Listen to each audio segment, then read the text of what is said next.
हमें डायरेक्ट 10 सालों बाद का सीन दिखा रहता है और हमारी हीरोइन का कमरा। वहां पर आना उसकी मेड उसकी कंघी कर रही थी। वो कहती है क्या आपको बाहर लंच खाना है? वो कहती है हाँ, मुझे लगता है पहले मैं शॉप पे जाऊंगी। तो उसकी मेड कहती है जी बिल्कुल, आज तो मौसम बहुत ज्यादा अच्छा है तो मुझे लगता है आपको शॉप पे जाना चाहिए मिस।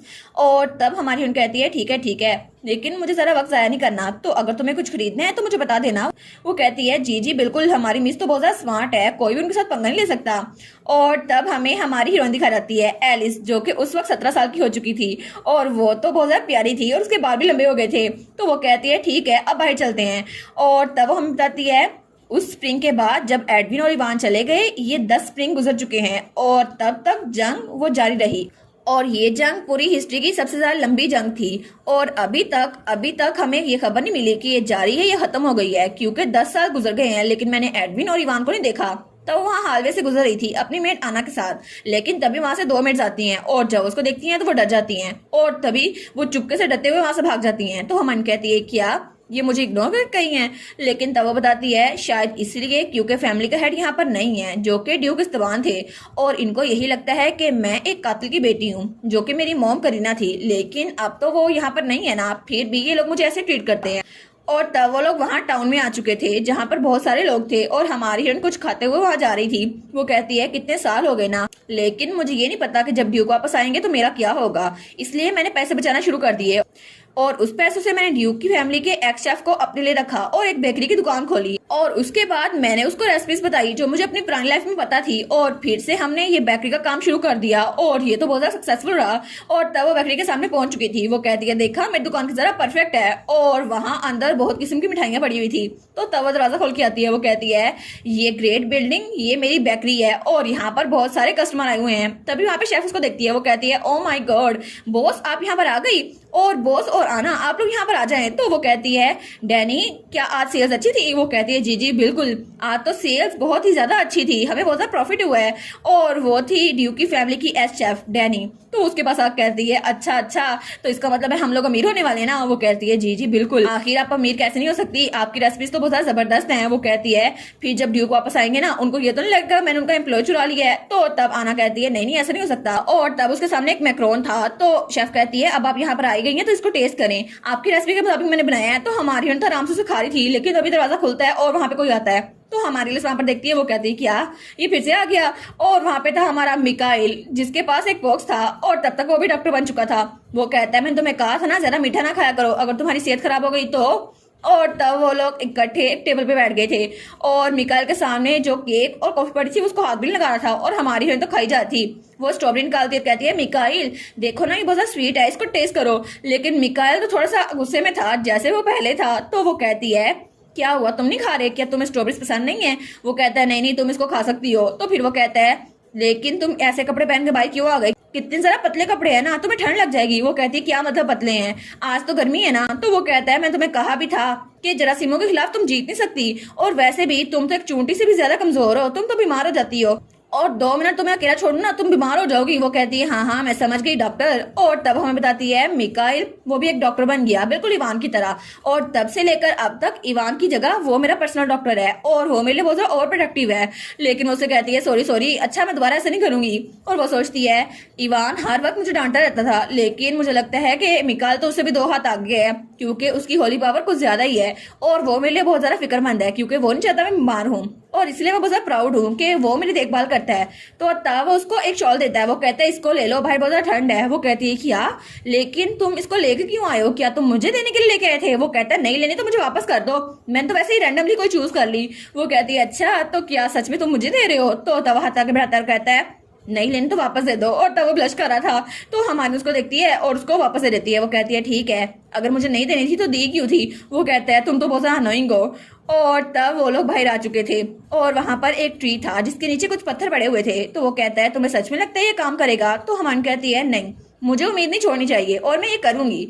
और तब वहां पर वो सारे पत्थर थे। वो कहती है क्योंकि अभी तक हमें कोई न्यूज नहीं मिली और उन पत्थरों के ऊपर एक और पत्थर रख देती है और वो कहती है मैं उम्मीद करती हूँ कि इवान और एडविन दोनों ठीक होंगे और दोनों वापस आ जाएंगे। तो तब मिकाइल वो भी वहां पर एक पत्थर रखता है, वो कहता है हाँ ठीक है, मैं भी यही उम्मीद करता हूँ। और तब थोड़ी देर बाद वो लोग वहां पे बैठ चुके थे और हमारी एलिस कहती है क्या तुम्हें इवान से कोई खबर मिली? वो कहता है नहीं, अभी तक कोई भी नहीं। और जैसा कि तुमने कहा कि हमें उम्मीद रखनी चाहिए, तो मैं भी उम्मीद रख रहा हूँ कि कभी ना कभी मेरा भाई मुझे कांटेक्ट जरूर करेगा। तो वो सोचती है ये अभी तक कुछ नेगेटिव नहीं सोच रहा था, लेकिन ये अच्छी बात है। वो कहती है तुम ठीक कह रहे हो, हमें उनका इंतजार करना होगा। और तब वो कहती है क्या तुम एडमिन के बारे में क्यूरियस नहीं हो? वो कहता है आखिर मैं उसके बारे में क्यूरियस क्यों होऊंगा, वैसे भी वो बहुत ज्यादा ताकतवर है और किस तरह रूड है ना, तो वो जिंदा ही होगा, मुझे क्या। वो कहती है अच्छा ठीक है, नहीं फिक्र होती ना करो। और वो तो बड़ा गुस्से में हुआ था, वो कहता है मुझे उसकी क्यों फिक्र होगी, मुझे अपने भाई की फिक्र हो रही है। और वो सोचती है मैंने स्टोरी में बहुत ज्यादा चेंजिंग की थी, लेकिन अभी तक हम तीनों जैसे किसी सर्कल में भाग रहे हैं और जब तक एडमिन वापस नहीं रहता इनकी स्टोरी आगे नहीं बढ़ सकती। लेकिन वो सोचती है आई गेस कि उनका रिलेशनशिप अच्छा हो जाएगा। और तब वो कहती है मैंने सुना था कि एडमिन 1 साल पहले कमांडर बन गया है और हम जंग जीत रहे हैं। तो वो कहते हैं अच्छा, ये तो अच्छी खबर है फिर। लेकिन वो सोचती है चाहे कुछ भी हो जाए वार तो जल्द खत्म होने वाली है, सबको ये लगता है। और दूसरी तरफ हमें रात का सीन दिखा रहता है और वहां पे बहुत सारे कैंप्स थे।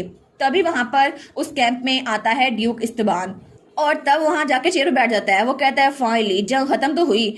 और तब उसके साथी कहते हैं जी बिल्कुल, सिचुएशन पहले से जरा अच्छी है। तो तब ड्यूक कहता है हाँ वैसे भी एडमिन ने बहुत अच्छा काम किया, मॉन्स्टर्स को मारकर और दुश्मनों को मारकर उसने मेरा काम आसान कर दिया। और वो सोचते हैं वो तो मेरे लिए बहुत ज्यादा यूजफुल था, वो तो पूरे 10 साल से मुसलसल जंग किए जा रहा है लेकिन अब तक थका नहीं है।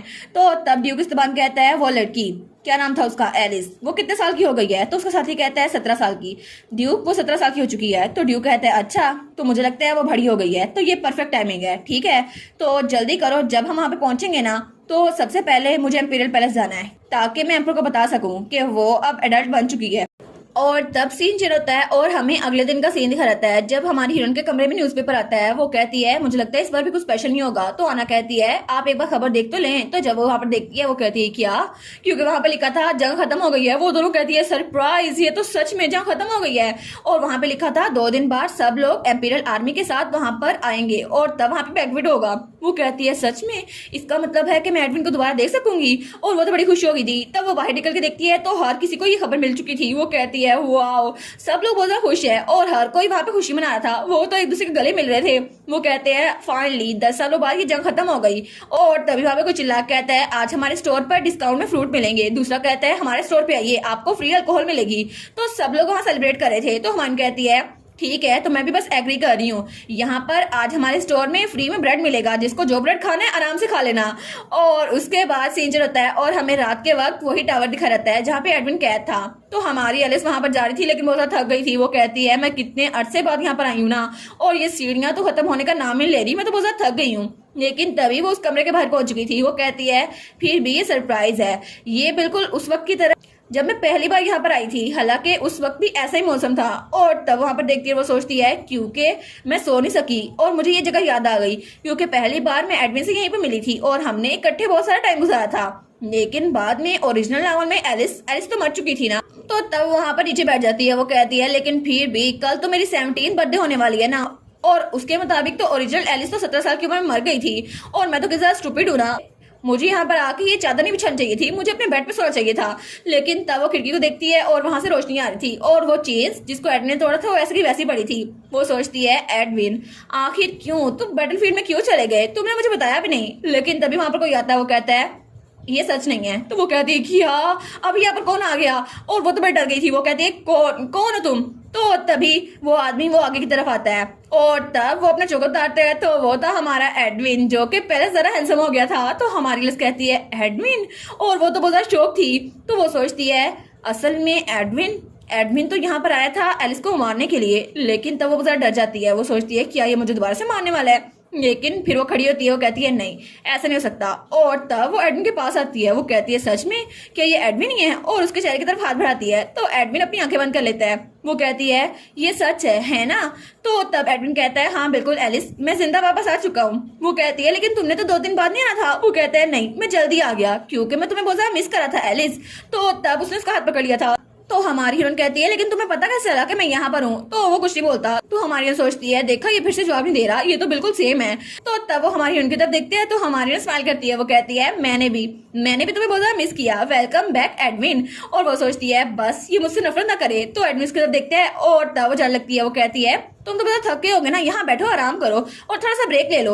और तब वहां पर उसने वो चादर बिछाई थी, लेकिन वो कहती है लेकिन यहाँ पे तो बहुत सारी चीजें साफ करने वाली है ना, मैं तो बस वैसे ही पूछ रही थी। लेकिन तब एडमिन उसके माथे को चेक करता है, वो कहती है क्या हुआ? तो वो कहता है तुम्हें बुखार हो रहा है, लगता है तुम्हें पसीना आ रहा है, इसलिए शायद तुम्हें फ्लू हो रहा है। वो कहता है तुम्हारे कपड़े बिल्कुल पतले से हैं, तुम्हें फ्लू हो जाएगा। वो कहती है नहीं नहीं मेरे कपड़ों का साइज बिल्कुल ठीक है। वो कहता है नहीं नहीं बिल्कुल भी ठीक नहीं है। तो वो सोचती है ये तो बिल्कुल मिकाइल की तरह बातें कर रहा है, लेकिन दोनों मुझे डांटते रहते हैं। वो कहता है हाँ तुम तो 10 से भी ज्यादा वीक हो। वो कहती है 10 से ज्यादा? मैं चूंटी से ज्यादा वीक नहीं हूँ। वो कहता है आई एम सॉरी एलिस, और अपना चोगा उतार के उसको देता है। तो वो कहती है क्या एडविन? तो वो तो उसको बिल्कुल लपेट चुका था और तब उसको उठा लेता है। वो कहती है एडविन क्या हुआ, ये तुम क्या करने लगे हो? तो तभी एडविन रेलिंग पे पाँव रखता है और तभी वहां से नीचे छलांग लगाता है। तो हमारी एलिस कहती है क्या एडविन तुम कर क्या रहे हो, हम लोग मर जाएंगे, तुम इतनी ऊंचाई से छलांग कैसे मार सकते हो? लेकिन वो कहता है एलिस बिल्कुल चुप हो जाओ। तो एडविन कहता है एलिस क्या हम लोग अभी भी दोस्त है? वो कहती है क्या ऑफ कोर्स हम दोस्त हैं। लेकिन वहां पर देखती है और वो तो चिल्लाई जा रही थी क्योंकि वो बहुत ज्यादा ऊंची जगह पर थे।